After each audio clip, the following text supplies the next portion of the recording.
Hi, I'm Roy Collin, and I'm the creator of the podcast. You can find everything about me and the 5 podcasts on bio.link/podcaster, and you'll find it in the QR code there. I'd also like to thank my sponsors. If you or someone you know is struggling with anxiety and want to know how to be 100% anxiety free in 6 weeks without therapy or drugs, Daniel Packard Anxiety Solution Program Company offers a 6 weeks system that permanently solves anxiety at an astounding 90% success rate. People who join the program only pay at the end once they have clear, measurable results.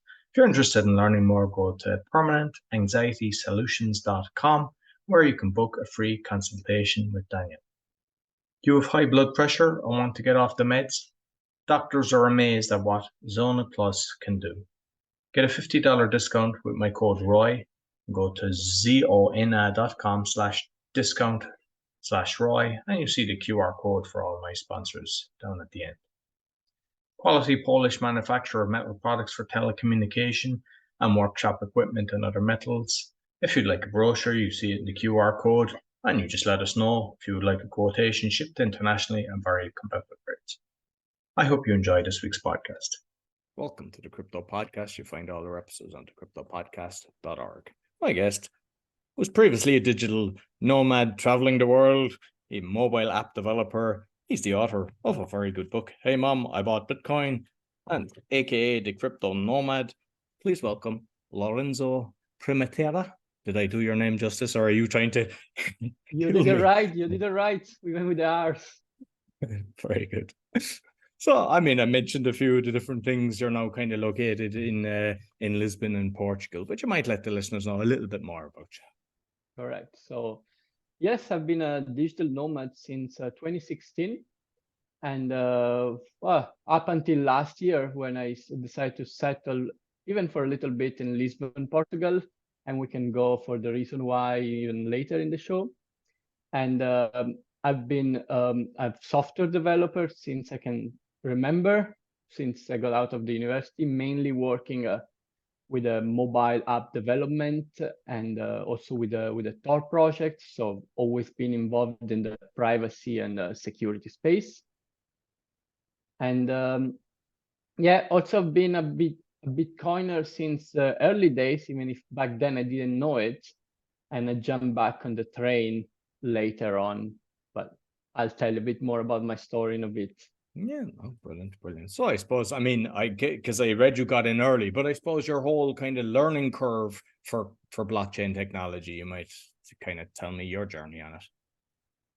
Yeah, as I describe in the book, like I got my first Bitcoin transaction was as early as 2011, because working with a lot of people in the cryptography space, not as cryptocurrency, cryptography space, Bitcoin was something that was circulating in the mailing list, and people were treating us, such a new cryptography tool. You can mine it on your computer, send it to a friend. Buying was difficult back then, even though some people were managing to do it. And I really got the technology behind it. I really got how the mining works very early on. And I was even mining and sending to friends, but I never got the real economical implication it would have on our world, because I never know how money works. I had no idea about inflation. I had no idea about fiat money. But I was in the technological side, so I was like, oh, this is a cool thing, until it gets boring or whatever, and life gets in the middle, and I completely forgot about Bitcoin for many years. Until I would say, yeah, until I graduated, I started working, and then the second, well, probably third bull market in 2017. And in that year, the blockchain was everywhere.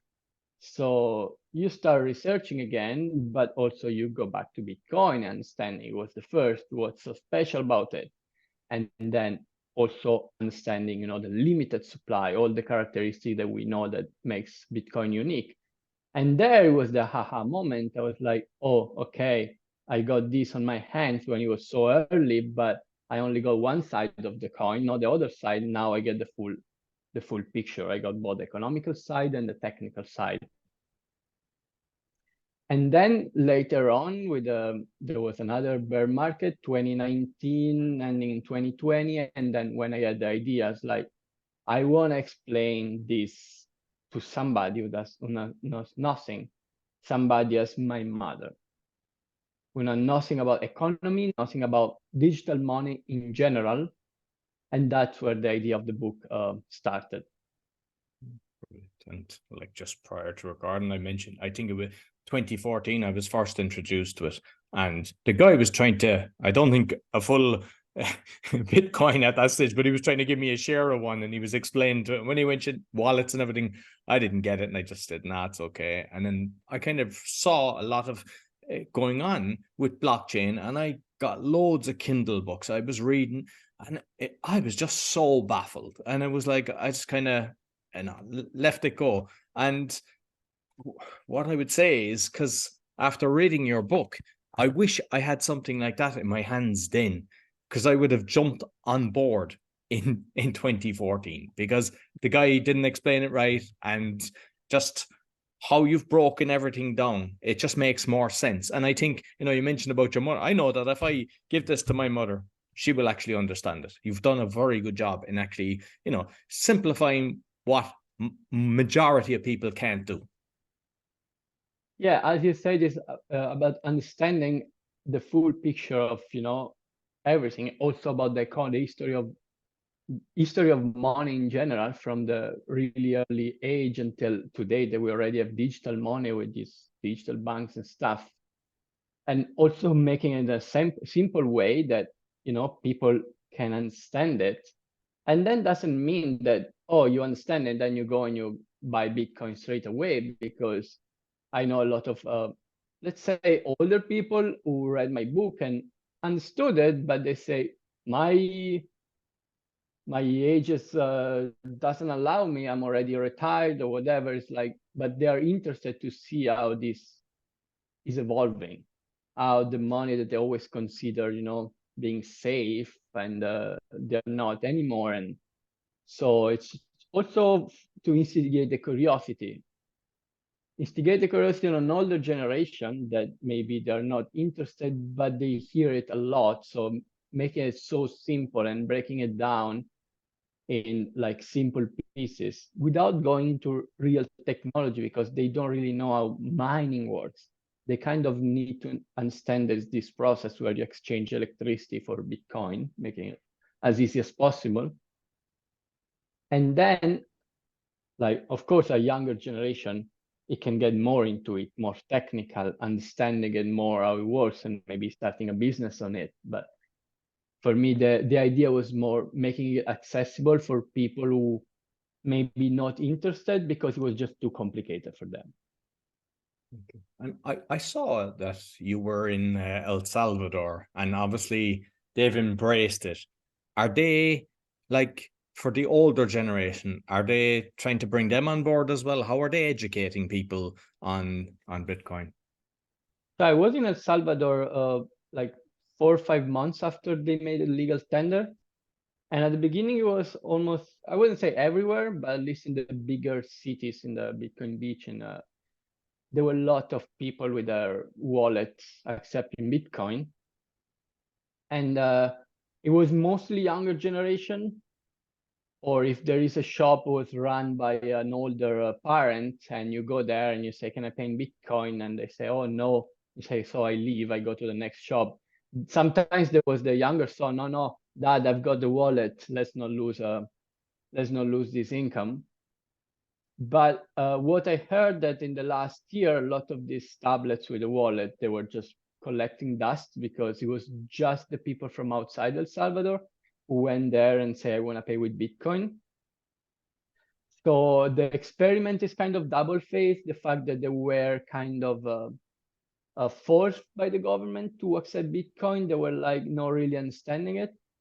But at the moment, there are a lot of local reality who are making a lot of courses and education for high school students, because this is the target, is the young people, the people who are in high school now, that they have to learn about it and eventually educate also more people.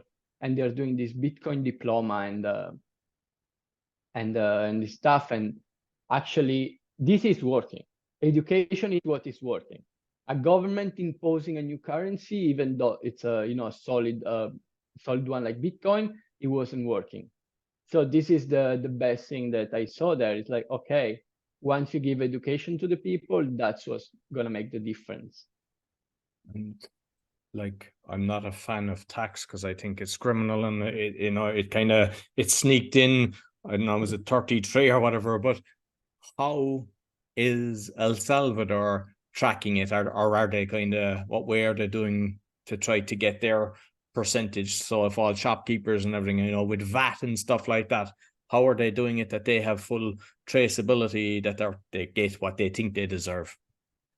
From what I know, Bitcoin there is not taxed at all, and this is what they are trying to do to like welcome more companies. I know a lot of Bitcoin only companies who moved their headquarters to El Salvador because of this non-taxable, even though there are a lot of other places, but they're trying to make it as a marketing scheme. So instead of making your company in Delaware or whatever, you create that in El Salvador.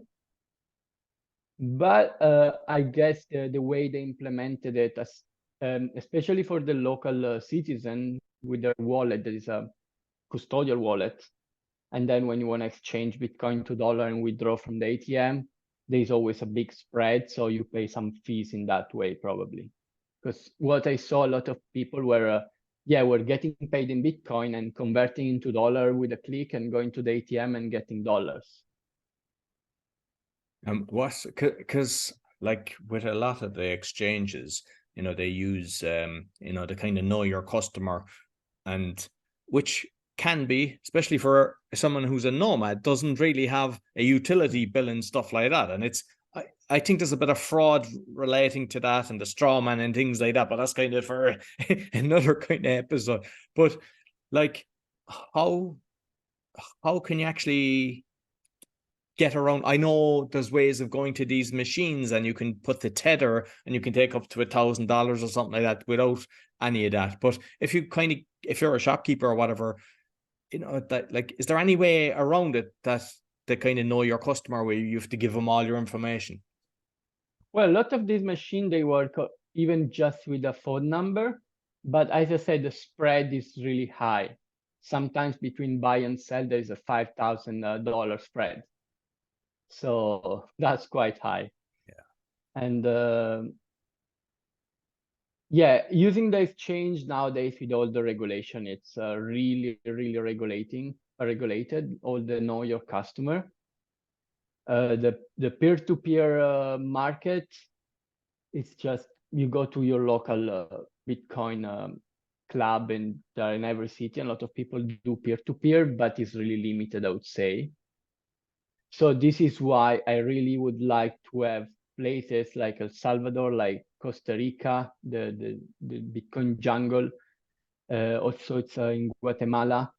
There are a lot of places, like in this case, like small towns, where you can just spend your Bitcoin, paying things in Bitcoin. And this is, the real purpose that Bitcoin was created, to be spent. Even though a lot of people, they say hodl, that is hold your Bitcoin. I'm more of a person who's like, I want to spend my Bitcoin. If I need more, I can always buy more. But if you spend, there is a circular economy. If I spend my Bitcoin, then you get my Bitcoin, then you can spend your Bitcoin. And then, the more they circulate, the more value they have. So whenever I can spend my Bitcoin, I prefer to do that. I can just say, like last winter, I was walking in the cold street of Berlin. Then I saw a place that was like, we accept Bitcoin. And there was a place who was doing a hot chocolate. I'm like, okay, getting in just, to be able to pay in Bitcoin. Or here in Lisbon, now I know all the places accept Bitcoin. And when I go there, I spend Bitcoin. So this is the way to give value to Bitcoin. I suppose for those that are kind of haven't a clue how this all works, when you go into a shop and you're paying by Bitcoin and they're accepting Bitcoin, you might talk us through the whole process so that people that don't know will kind of go, oh, this is how it works. Yeah, I mean, there are a lot of people, shout out to a lot of people in the Lisbon community who go just around places and they just talk them in, about Bitcoin. And sometimes they start accepting Bitcoin. There's even a dentist here who accept Bitcoin because Wow. somebody went there and explained them. And then it's up to them if they want to change them into fiat or using them, because let's be real, there are not many people who want to pay in Bitcoin, but maybe, you accept this one payment per month and use them as a saving, just for the future or something like that. Do we know the percentage of people using it, how much it's increased year on year? I mean, is it still like 1%, 2%? What's the kind of percentage of people in the world that are actually using? It's not even 1%, I'm not probably, is it? expert on statistics, but I can say recently I've been helping develop an app called BTC Map that includes all the merchants who accept Bitcoin in the world. And then if you open the app often and you just scroll around the world, you see that some places they explode, like in Southeast Asia, there are some places who are like exploding and a lot of new shops are opening. It's just because there's a local team of people just, orange peeling, as we say, everybody. And I encourage everybody to just download BTC Map and look around you, because you may know there could be a tattoo artist who accept Bitcoin or whatever, and then you can talk to more merchants, and then they get added to the map. And I guess it's also an advantage, the first mover advantage, because if you open BTC Map and you see only 3 places around you, you may want to go to these places.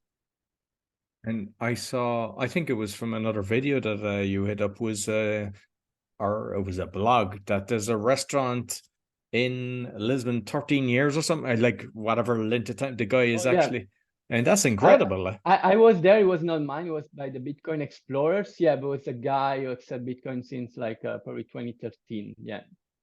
That's incredible. Yeah. And with the regulation then, what's your kind of thoughts on that, especially with all the different things with FTX and all that? Like, how do you feel the regulation? Are you happy keep away from the powers that be? Well, I guess every country has to think about its own way, its own regulation. Like here in Portugal, it was like always tax-free. At one point, it was like, yeah, if it's held in less than a year, then you're a trader, then you need to sell. Then you need to pay taxes on what you sell. But it's not clear what they mean less than a year, because if I buy now, but then I sell a Bitcoin that I bought like 3 years ago, so it's not tax-free. It's like, but I'm pretty sure the regulations are gonna come, and they're gonna come more in a strict way for crypto. For Bitcoin, I don't really think it's gonna be that much regulated, because at one point it's either gonna be treated like money, like some people are gonna try to do, say, oh, this is the currency of the country El Salvador, so I cannot be treated like a investment asset. It's another currency, like it'd be the Turkish lira, or it could be treated like an asset, like gold. While the rest of the crypto sphere, I guess, is gonna be more treated like the stock market, or because they're actually company behind. But I'm really sad to say it. In this case, the market is really victim of the US and what the US thinks and decide about this. And yeah, hopefully we get free from this mentality. What's your thoughts on the likes of, say, Vanguard, BlackRock, all these kind of, in my opinion, evil corporations that kind of have shares in everything, that then they're buying and I presume holding, or else they're manipulating it with the way they kind of, because they have so much, they have the printing press, basically, they work so much. What's your thoughts on them kind of getting involved in this? Well, in this case, I guess you're referring to the spot ETF, not the derivatives and whatever it's around. I mean, if there is a spot ETF, of course, they need to hold Bitcoin, and they cannot hold IOU or kind of non-Bitcoin assets. Personally, I don't really care, because I think if you wanna hold Bitcoin for your retirement, just make a cold wallet, never connect it to the internet, just send Bitcoin there, and that's your retirement. But I'm a tech person. I'm a person who research a lot, while most of the people, I'm also thinking about in the US, they have this retirement fund that they manage the retirement for them. So in this case, and this will always be the majority of the population. So in this case, it's better if Bitcoin gets added to this portfolio, because Bitcoin is just the counterparty to the economy. Like in the economy, you print money, so economy grows, and everything gets more valuable, but it's not that it really gets more valuable. It's just because there is more money going around. So Bitcoin is the solid money, and I guess it should go to every portfolio, even non-believers at this point. Even if you don't believe, you want to hold some Bitcoin because you want to be proven wrong. With the wallets, then, like say when you go into the shop and stuff like that, what's the best wallets and what exchanges would you recommend? So personally, I always advise to keep your big holdings in any cold storage wallet, like Bitbox02, or some people prefer Ledger. Then having another hot wallet that could be but always a self-custody wallet. It could be like Phoenix, or there are many on the phone, where you keep some money with self-custody. And then with Lightning Network, that is this instant way of paying in Bitcoin. In this case, I don't really care, even though I have my Bitcoin node and I open the channel to pay in the Lightning Network. In this case, I don't really care to use a custodial wallet where somebody else holds my private key. In this case, the easiest is wallet of Satoshi. But you don't keep there your holding. You keep there what you would keep in your normal wallet with fiat money. How much you keep when you go out, 50 euro, 100 euro, you keep that amount. Because that means if that company fails, or if they steal your phone, something happens, it's like if they steal your wallet. So it's the same mentality. Keep your Bitcoin, keep your saving where nobody can see it. Keep the Bitcoin that you may need, in a custodial wallet where you hold your private key, and then keep the everyday activity in a non-custodial wallet that is easier to use, but then somebody else holds your private key. And in the same way, even though a lot of people say exchanges are the worst, exchanges are bad, some people like to do trading, some people like to gamble. I cannot argue with everybody what they like to do. They are free to do whatever they want, but at the same time, just keep there what you can lose, because FTX was the second biggest exchange. They even had a stadium under their name, and look what happened. So it's like, in this case, just know that every exchange can fail at any point without warning. So if you have something there to trade and you're not trading, just withdraw everything. And I mean, just from what's going on in the world, there's talk of a lot of banks failing as well. So yeah, sometimes the same crypto thing. might be actually safer. And where do you see it going? Like, I mean, we've seen, the different runs that it's done, but what's your thoughts on where it's going, especially with the limited supply? Well, a lot of people are keeping an eye on the next halving, and I'm pretty sure that after the halving, nothing is gonna happen. But it's like there will always be a trigger in the market with something which is always not related to something powerful. Like last year, if I'm not mistaken, the trigger was Elon Musk accepting Bitcoin for Tesla. How many people buy Tesla? So it was a stupid trigger, but I think it was ready. The situation was ready for a bull market. And also the bear market was triggered by all this company failing. But yes, nothing to do with Bitcoin. This company were just pure frauds. So what I love to observe is more the evolution of the technology. Talking about the Bitcoin space, now I'm observing if they want to do sidechain, or if they want to do RGB to do token. In this case, would be stable coins, or all the innovation that they're trying to do. But this is never going to be a trigger for the price. And this is how the world is detached. The world of finance is detached with real innovation. The trigger for the price is always something that it doesn't make sense, something that is technology-wise doesn't, it's not an innovation, like Elon Musk talking about Bitcoin or Dogecoin or all these things that they don't really matter. But if you talk about price, I always think that it will always go up, but if you zoom out, because otherwise it goes up and down, up and down, up and down, but the trajectory is going up because it's a sound money. It's what sound money is supposed to do.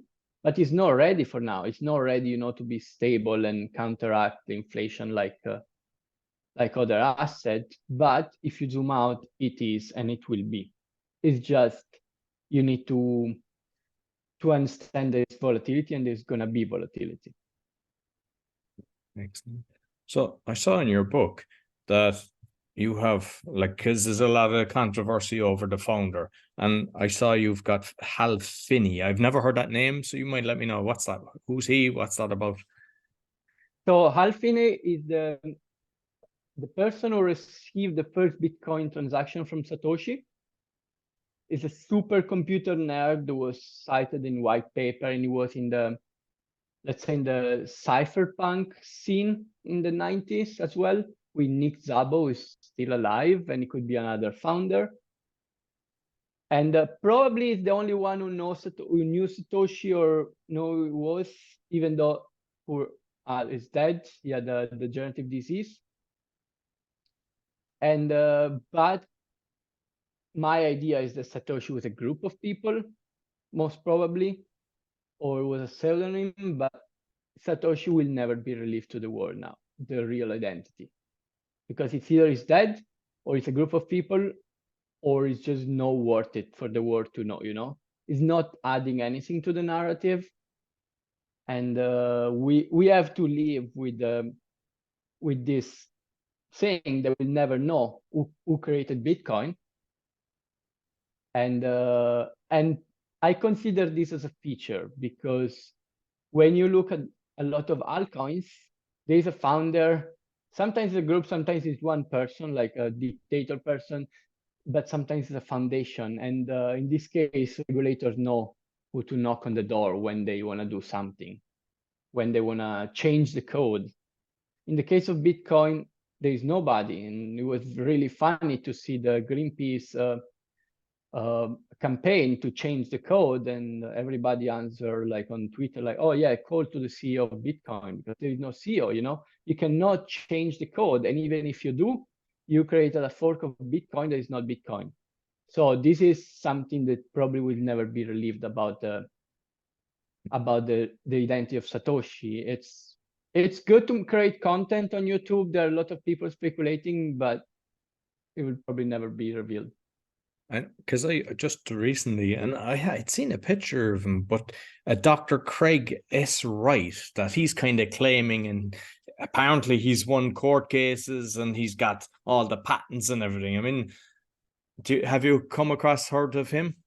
I don't know if I can say what I think, because I don't want to get sued. They sued basically the entire Bitcoin space, but it's definitely not Satoshi. He has no idea, and it's in white paper. You just look at the video of him talking about Bitcoin, and you really understand he has no idea of what in the white paper. So it's, it's clearly a fraud, and it's like, yeah, okay, it's just people with a big ego. They wanna, push whatever coin they make, and that's it. Yeah. And I believe, is there like 1 million coins from the founder that were never used as well? So that's something also I talk about in my book. It's estimated that the 1 million of Bitcoin, of the 21 million, are Satoshis, but there is not a wallet with 1 million Bitcoin. There was a way some people tried to do some analysis on the blockchain to understand where the first mined Bitcoin went, because of course, at the beginning, if there were like 5 or 10 people mining, one was Satoshi. And the block reward was 50 Bitcoin every 10 minutes. So there were a lot being generated. So some people try to, let's say, color some coin and see if they didn't move for enough time, they say, okay, this may be Satoshi coin, and there's an estimate of 1 million that could belong to Satoshi. But as I said, there's not a wallet with 1 million. It's like some people were trying to estimate that these were Satoshi based on some on-chain analysis, even though it could be Satoshi, it could be also some early people, you know, mined Bitcoin and forgot about the wallet and threw away the hard drive. But yeah, even though there were some of these, of course, they are Satoshis, but at this point, I really think that they're never going to be moved, because most probably private key lost, and some of them who, you know, they are Satoshi, you know, it's just going to generate a big earthquake in the sphere. So I just believe at this point that there are 20 million Bitcoin, not 21 million. And with the mining then, because obviously they're rewarded for the mining, because obviously they've got the, you know, the equipment cost, the energy costs and everything. But I believe, is it 2040 that this kind of splitting or whatever were there? So what happens after that? What happens after 2040? How do the miners get rewarded then? Or is it just that they take a fee from it then? And will it be a fee that they'll be taking from the transaction? So from the beginning, there was 50 Bitcoin every 4 years. The amount of Bitcoin that are included in a block for as a fee for the miner get half. So it was 50, 25, 12.5, and 6.25, and half and half. So this means that a miner gets half of the reward. And what it means, like, if the price goes up, then you're fine. You still can, you know, pay your electricity. If the price stays sideways or goes down, then a miner has 2 ways of dealing with that. One is shutting down, because if you pay, I don't know, 10,000 per electricity per month, and then your reward in Bitcoin is 5,000, then you're not profitable. It's a business, simple as that. Or you have a way to find a cheaper electricity. And this is what now is really driving this green narrative in Bitcoin, because cheaper electricity doesn't mean that you need to pay less, because, you know, at one point you cannot pay, you know, less than zero. It's just finding renewable sources or green electricity that you can pay less. But not only that, there are a lot of projects who are aiming to pay zero. And you can ask me, how can you pay zero for electricity? One example is some mining farm, if I'm not mistaken, in Texas, that they install a mining farm near some geothermal electricity plants that they power the city. But when at night, for example, the city needs less power, they turn on the mining equipment and start generating Bitcoin, because that electricity would have been wasted anyway. And when the city needs power, you shut off the mining. So that's a way to store the excess electricity in Bitcoin. So more and more of these initiatives that will be, you know, created, it will just put out of business people who are paying for electricity. And that means people are using non-renewable sources of paying a lot. So I guess halving, less reward, but you need to find a way to find cheaper electricity, but also means less Bitcoin going around. And in theory, the price should go up, because if more people want it, of course. And with like altcoins then, like, because I mean, there's rug pulls. There's so many different coins out there. I mean, at one stage I was saying there was 8,000, and I was told there was 11,000. There's probably 20,000. I don't even know how many there is. It just, you know, it's like constant increasing. Like, is there other ones that you think are worth kind of investing in? So also in this case, I wrote an article that it was kind of to trigger a lot of different people. It was called "Altcoins are not a scam, but they're not a Bitcoin competitor either." Because my point of view that Bitcoin is money, Bitcoin is trying to do something to revolutionize the way we see money. And for me, altcoins, they are tech companies who are trying to develop a new way of technology, or using blockchain, using whatever technology they want. And a lot of them can be viewed as they are innovating, but you never know on the long run if they're going to survive. It's like, the dot-com bubble in the early 2000s. Amazon survived, but how many failed?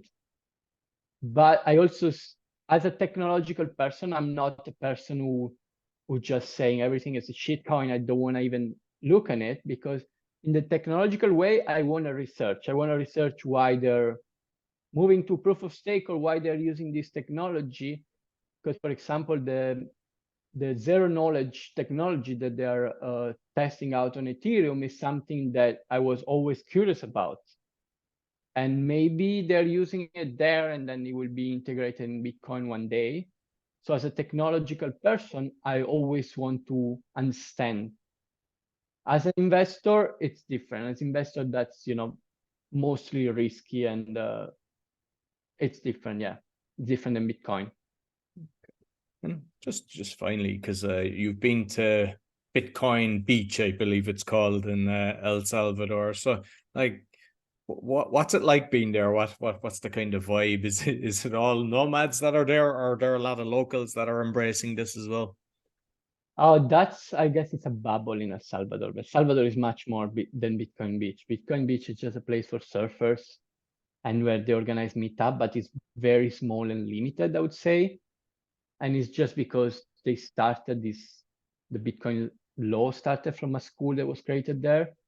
But El Salvador is much more than Bitcoin Beach, and everybody wants to go. I encourage them not to just to be locked in Bitcoin Beach and spend all the time there, but really rent a car and drive around, because now it's much safer than what, like 5-6 years ago. So even though it's not the super safe, like Southeast Asia safe, but it's still South America. So be careful, but it's much safer than 5 years ago. Okay, brilliant. Listen, Lorenzo, thoroughly enjoyed the conversation. It's more like surfing and less nightlife in Bitcoin Beach. So if you wanna wake up early and surf, that's what you like. Well, yeah, I like surfing, so why not? So, listen, thoroughly enjoyed the conversation. I mean, the book is there, so you might let people know where's the best place to find you.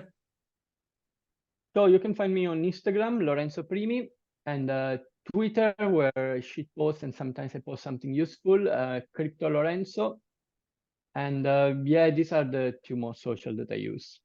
Okay, perfect. So I'll make sure I put the links both on the audio and the video, as well as your Amazon link as well. So people, because I know it's in Italian and English, of course. So yeah. So. Yeah, I mean, this book for me, it's one of the best things that people told me they would like to give for Christmas. So wait a couple of months and that could be a good Christmas present for your friends or family.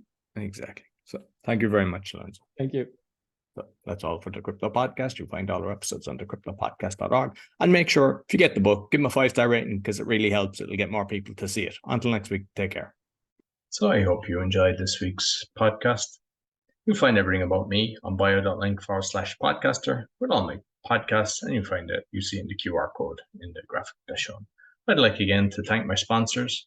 So if you or someone you know struggling with anxiety and want to know how to be 100% anxiety-free in 6 weeks without therapy or drugs, Daniel Packard's Anxiety Solution Program company offers a 6-week system that permanently solves anxiety at an astounding 90% success rate. People who join the program only pay at the end once they have clear, measurable results. If you're interested in learning more, go to permanentanxietysolutions.com, where you can book a free consultation with Daniel. Do you fight blood pressure and or want to get off the meds? Doctors are amazed at what Zona Plus can do. You can get a $50 discount with my code ROY, zona.com/discount/ROY. And you'll see it in the QR code as well as Daniel's QR code. Quality manufacturer of metal products for telecommunication and workshop equipment and other metal materials. You see the brochure there in the QR code, and let me know if you would like a quotation, shipped internationally at very competitive price. I'd like to thank all my sponsors and also all my listeners. Be sure to give me a thumbs up, 5-star rating, share with your friends, really helps. And I also have a video on how to give a 5-star rating, because a lot of people have wrote to me asking me that they don't know how to do that. Until next week, take care.